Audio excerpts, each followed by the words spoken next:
Hey everyone, and welcome to this explainer. Okay, we are diving straight into a deep analysis of some seriously ancient wisdom today. We're trying to figure out who or what actually controls our fate and happiness. It's a massive question, right? Humanity has literally wrestled with this for thousands of years. But today, we're looking at some profound source material that completely flips the script on how we view suffering, joy, and the sheer power of our own minds. So, we've got to start by challenging a pretty common human assumption. The superstitious belief that unseen spirits are basically holding the remote control to our lives. You know how it is. When things go wrong, like we get sick or face some sudden hardship, it's incredibly tempting to just think, oh man, I'm being punished by an angry god, or some ghost is messing with my destiny. But the source text we're digging into today, it firmly rejects that whole idea. It argues that ghosts and gods actually have zero jurisdiction over your life path. Now, what's really fascinating here is how the text contrasts the passive act of, begging deities with the active empowerment of cultivating your own mind and character. On one side, you've got this mindset totally rooted in fear and transactional thinking. The idea that if you just offer enough sacrifices, you can bribe the universe into giving you health and wealth. But on the flip side, we find the core of true faith. True faith teaches that you, your own mind and your own actions, are the real masters of your fate.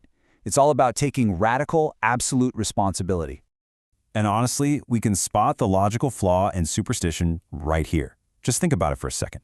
If Yama, the legendary lord of the underworld, simply granted favors because someone bowed to him or slipped him a bribe, he wouldn't be a divine judge at all. He'd just be a corrupt official. The cosmic law is actually based on strict cause and effect. It weighs our actual good and evil deeds, not who brings the fanciest offerings to the altar. If the universe operated on bribes, it would literally be breaking its own laws. Moving on to our next section, the royal sacrifice, a look at the parable of the kingdom of Luoi. To really wrap our heads around this, we're going to transport ourselves way back to the remote, ancient kingdom of Luoi to examine a super high-stakes historical parable. The dramatic tension here is wild. The Queen Mother falls terribly ill, right? And the kingdom's very first instinct is to assume she's being punished by the gods. They spend weeks just doing rituals, setting up altars and praying, but she doesn't get any better. Finally, the king, totally desperate, calls in 200 Brahmins for advice, and they suggest something absolutely extreme. So, the crucial point of their advice comes down to this staggering number, 201. That represents 100 cows, 100 sheep, and, brace yourself, one human child, all chosen to be slaughtered to appease these gods. And the king, driven by this deeply misguided sense of duty to his mother, actually agrees to the horrifying proposal. He genuinely believes this massive blood sacrifice is the only way to buy back her health. Just imagine the heavy emotional toll and the sheer absurdity of this scene. The text describes this incredibly grim procession heading up to the altar. You've got 200 animals wailing in terror, instinctively knowing what's coming, and a terrified, innocent child followed closely by his absolutely heartbroken, weeping parents. The king is essentially trying to purchase his mother's well-being by causing immense, agonizing suffering to others. It's tough to even picture. Which brings us to the law of causality, the Buddha's intervention. But right as the sacrifice is about to happen, the story takes this amazing dramatic turn. Enter the Buddha. He actually intercepts the king right at the city gates to deliver an absolute masterclass in objective logic. He brilliantly lays out the law of harvest. He patiently explains to the king that you just can't cheat the system because specific actions directly cause specific logical results. It's like if you want a rich harvest, you have to diligently farm the land. If you want wealth, you practice charity. If you want wisdom, you study. And the real kicker for the king, if you want a long, healthy life, you have to protect life, not destroy it. The Buddha explains that barbaric acts of killing just add negative karma to your ledger. I mean, how could an act of violence and bloodshed possibly result in the blessing of good health? It's fundamentally illogical. Plus, he points out a super practical truth. Illness has a physical root cause.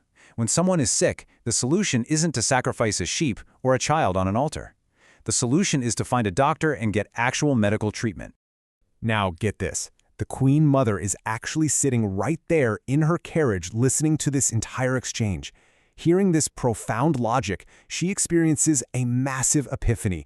She completely repents for her ignorance and her selfish desire to just prolong her own life at the terrible expense of others.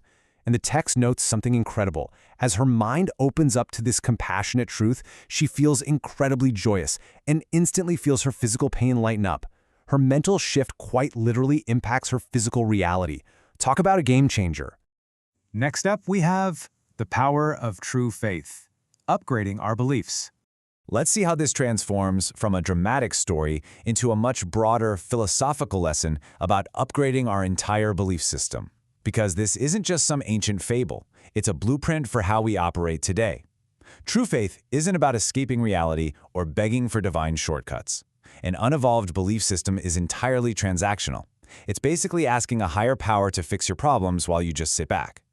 The text argues that kind of faith can never truly free us from the anxieties of life and death. Upgrading our belief means practicing the Bodhisattva path. That means rolling up our sleeves, serving others with true compassion and joy, and actively developing our own inner wisdom. And that brings us to this single character, Zhuan. It translates to turn or transform, and according to our source material, it is the ultimate secret to true faith. It's this active, mental pivot where we finally take control of our emotional reality. A spiritual life isn't about magically avoiding bad things. It's the active, daily practice of Zhuan. It's the ability to take the raw, messy, painful material of human suffering and consciously turn it into joy, turning evil into good, turning our delusions into actual enlightenment. So let's dive into transforming suffering into joy, modern applications of Zhuan. So, the big question is, how do we actually apply this ancient concept of turning to the real, everyday frustrations and anxieties of our modern lives? Whether you lose your hard-earned savings to a bad loan or face totally unfair treatment at work, true faith gives you the framework to let go of that anger. The source gives a great modern example. Imagine you save up your money, lend it out, and the person just defaults. Someone without this framework would probably be devastated, maybe even driven to despair. But someone practicing Zhuan? They reframe the whole experience. They might view it as repaying a karmic debt from a past life. By thinking, okay, I'm just clearing a debt, that burning resentment dissolves. Instead of harboring anger when you're wronged, you practice extreme tolerance. You reframe the experience as an inner victory rather than an external defeat. By actively practicing goodness instead of passively crossing our fingers and hoping for luck, we become completely resilient to life's everyday setbacks.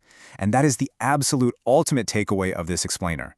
This empowered version of faith teaches us how to endure. It shows us how to compromise and accept life's unfairness without losing our fundamental hope. It allows us to fill our everyday routines with a deep, unbreakable sense of meaning, because we know, without a doubt, that we are the architects of our own karma. So I'll leave you with this.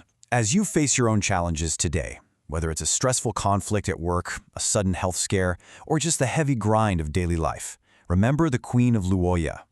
Take the wheel of your own karma. Stop waiting for some magical intervention and ask yourself, how will you choose to transform your reality? How will you actively turn your very next moment of suffering into a profound opportunity for joy and growth? Thanks so much for joining me on this explainer today. Catch you next time and keep cultivating that incredible mind of yours.